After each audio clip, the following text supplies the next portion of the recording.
is there a door open? I believe that over the past 10 years, I've never seen before a door so widely open to re-engage with China. Thanks to many circumstances. First of all, uh, China.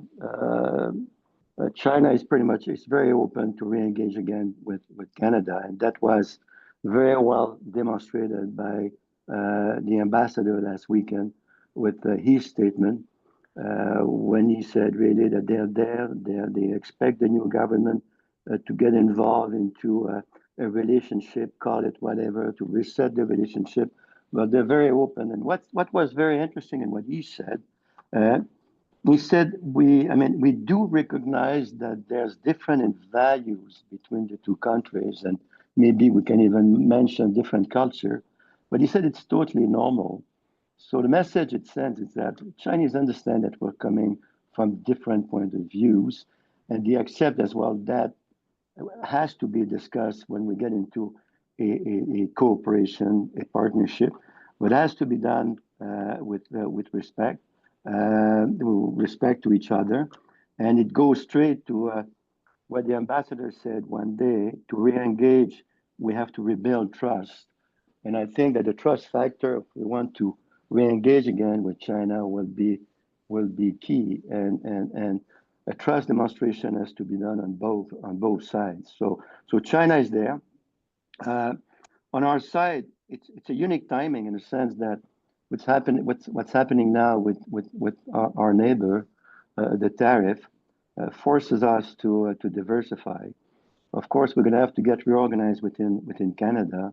The barriers among the provinces, invest in technology, and as well as Prime Minister Carney said, we need to diversify our market, because don't believe that the relationship with our neighbor will ever be the same, bearing in mind the fact that they will remain our biggest trade partner.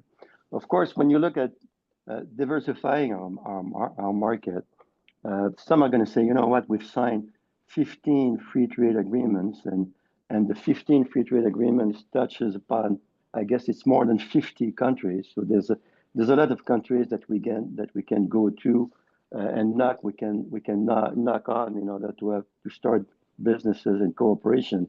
But I think that China is a key partner that we should re-engage in, and for many reasons. The reason, for example, I was reading not long ago, Thomas Friedman in the New York Times, and I guess all the people are going to be smiling, because those that are interested, like the Canada-China relationship, probably wrote that paper when he said some times ago, when you wanted to see the future, you were going to the United States. Today, if you want to see the future, you're going to China. So they are investing in technology. They're doing a lot of research and development, as was mentioned by the previous panelists. And I guess that Canada has to get involved into that. It's not China now is not the country that it used to be. They have a manpower that is very well trained. They have state-of-the-art technology. Look at the EV car that Constantine was speaking at the beginning. And in terms of EV car, they're probably the number one in the world now.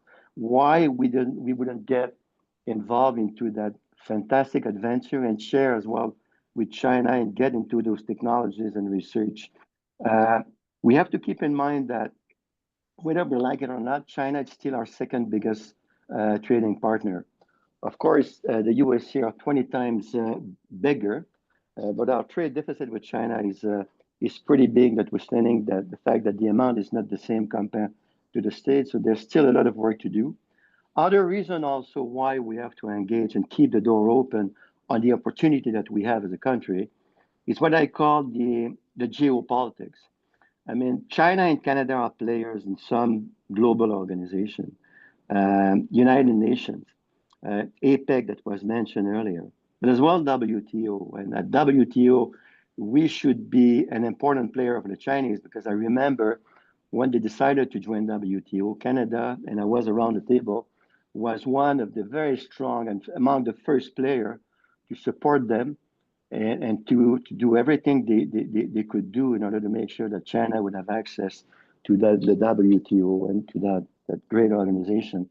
Another reason also, when I speak about the geopolitics, and we don't mention that very often, but back some years ago, back in 2014, I believe, President Xi launched what they call the New Silk Road. Today, we don't speak about that very much in Canada, and I guess it's the same in the States. But so far, when you look at the people that got involved into projects with China, or that signed an LOI with China regarding that new infrastructure project of China, we're talking about more than 145 countries. So it's a lot of relationship. It's about, of course, economic development. It's about infrastructure, that project. It's also about politics and geopolitics. And that's another reason why Canada should keep the door open and engage again with China. So, and another reason, I believe we have a unique timing. We have a brand new government, a brand new prime minister, and I believe that our new prime minister is pretty much open-minded vis-a-vis the relationship with Canada, between Canada and China.